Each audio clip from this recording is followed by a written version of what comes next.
भारत के न्यायाधीशों की सैलरी और भत्ते में एक समस्या आ गई है। समस्या उनके साथ ज्यादा है जिन्होंने इनकम टैक्स की नई योजना को चुना है। नई योजना में 12 लाख सालाना से ऊपर की जो भी आमदनी है उस पर सीधा टैक्स लगता है। वैसे पुरानी योजना भी जारी है जिसमें सैलरी और भत्ते अलग अलग ट्रीट होते हैं। भत्तों पर इनकम टैक्स नहीं देना पड़ता अगर बदले में बिल जमा कर दिए जाएं।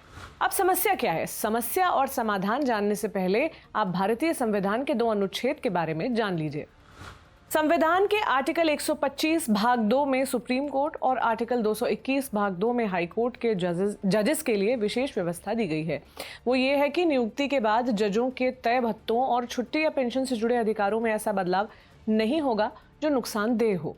ये एक तरह की गारंटी है न्यायिक आजादी की, ताकि वेतन, भत्ते और सुविधा में नुकसान के नाम पर न्यायपालिका पर कोई दबाव ना बनाया जा सके और देश के आम नागरिक को बिना भय, राग, द्वेष और पक्षपात के न्याय मिलता रहे। अब न्यायाधीशों के वेतन भत्ते की सुविधा के साथ इनकम टैक्स के नए कानून का एनकाउंटर भी जान लीजिए, मतलब समस्या समझ लीजिए। दिल्ली हाई कोर्ट में एक मुकदमा हुआ है। मुकदमा DTBA यानी दिल्ली टैक्स बार एसोसिएशन ने किया है। दावा है कि इस संस्था के वकील जज साहब लोगों का इनकम टैक्स रिटर्न भरते हैं और निवेश और टैक्स से जुड़ी सलाह देते हैं। मुकदमा क्या है? नई टैक्स रिजीम में जजेस के भत्ते और अन्य सुविधाओं पर इनकम टैक्स न लगे, क्योंकि नियुक्ति के समय सरकार ने वादा किया था कि जज साहब को नुकसान पहुंचाने वाला कोई नियम उन पर लागू नहीं होंगे। DTBA ने सितंबर 2025 के CBDT यानी central board of direct taxes के आदेश को चुनौती दी है। CBDT का कहना है कि नई टैक्स व्यवस्था चुनने वाले जजों के कुछ भत्ते और सुविधाएं भी टैक्स के दायरे में आएंगी। ऐसे में इनकम टैक्स विभाग जब कहता है कि 12 लाख से ऊपर की आमदनी पर टैक्स लेंगे तो जज साहब से वायदा खिलाफी की शिकायत होती है। इसलिए मांग है कि जज साहब के सैलरी से अलग वित्तीय लाभ पर अलग अगर बिल जमा कर दिए जाएं तो पुरानी योजना की तरह टैक्स नहीं लगना चाहिए। नए आयकर कानून से जजेस के भत्ते इत्यादि को सुरक्षित रखने के लिए 2 दलील दी जा रही हैं।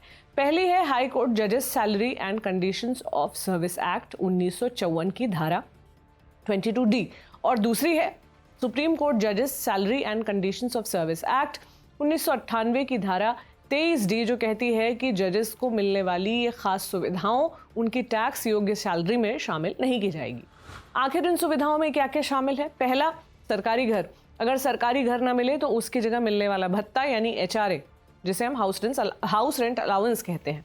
दूसरा, कार, ड्राइवर और ईंधन जैसी आने जाने की सुविधाएं। तीसरा, सैंक्चुरी अलाउंस यानी पद की वजह से होने वाले कुछ आधिकारिक खर्चों के लिए मिलने वाला भत्ता। और चौथा, LTC यानी लीव ट्रैवल कंसेशन, छुट्टी के दौरान यात्रा पर मिलने वाली सुविधा या खर्च की भरपाई। DTBA का कहना है कि ये सामान्य टैक्स छूट नहीं है। जजों को ये सुविधाएं संसद के बनाए कानूनों के तहत मिली हैं और उनकी सेवा शर्तों का हिस्सा हैं, इसलिए केवल सरकारी आदेश के जरिए इन्हें कम नहीं किया जा सकता।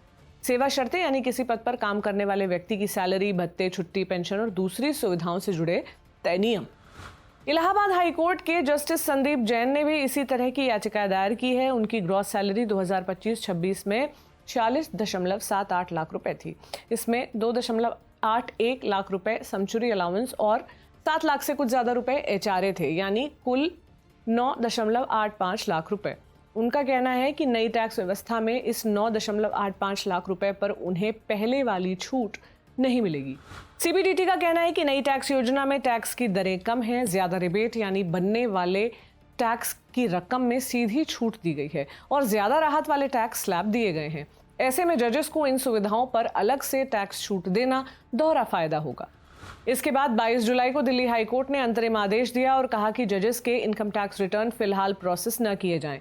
इस पर इनकम टैक्स डिपार्टमेंट ने कोर्ट को बताया कि प्रक्रिया ऑटोमेटिक है, रिटर्न दाखिल होते ही प्रोसेस हो जाता है। ये जज साहब के रिटर्न पेपर्स को पहचान नहीं सकता है और इनकम टैक्स के पास ऐसा कोई सिस्टम नहीं है जो कि सिर्फ जजों के रिटर्न को अलग करके रोक सके।